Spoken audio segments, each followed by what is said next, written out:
Good morning.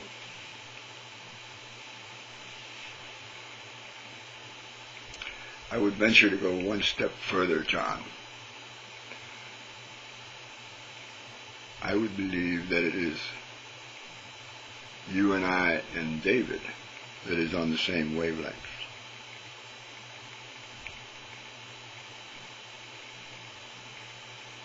For I believe in the Psalms David wrote.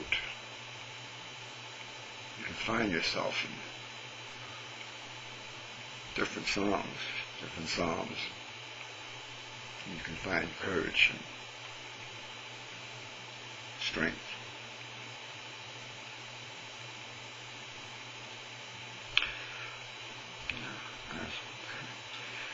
It's interesting that you can relate to David's relationship to God. And so I'm going to share this meditation that I've had on the Omnipresence. When I first came in contact with the Omnipresence, it was as a child, and the church was teaching me about it. And immediately I thought, God's all around me. And God's watching me. And it became a little uncomfortable because it was paranoid. But I was able to beat it down as I had done with many other thoughts. I tried to make them true or false accordingly. And so I gave up on the thought. But as I grew older and I learned to use my mind more focused, I thought about it again. And I realized that I had, up until that moment, not included God in the space that I occupied. For if God were truly omnipresent, God occupies that space. Same space that I occupy. At very most, that makes me co-owner of the space. And I realized even further that God occupies the space of my thoughts, my emotions.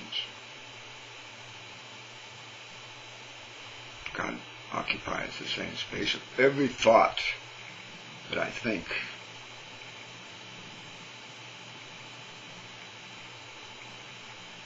And if I think of myself, God occupies those thoughts. And I said, when I first started to think, and I used to think the thoughts that interest me, and I went off into the darkness, so to speak, and I was allowed to see, feel anything that I wanted to approach in the darkness. And I thought I was doing that. I took full responsibility for those thoughts. But now that as I understand the omnipresence, I know that God was in those thoughts. God gave me the strength to think those thoughts. God gave me the power to think those thoughts. Because nothing that I possess is mine and only mine. At best, I co-own it. Anywhere I go, God is already there.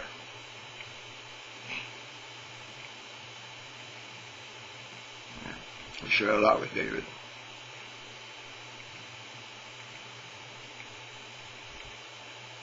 Have a good day. Thank you for your thoughts. Thank you for reminding me that you're there. Peace.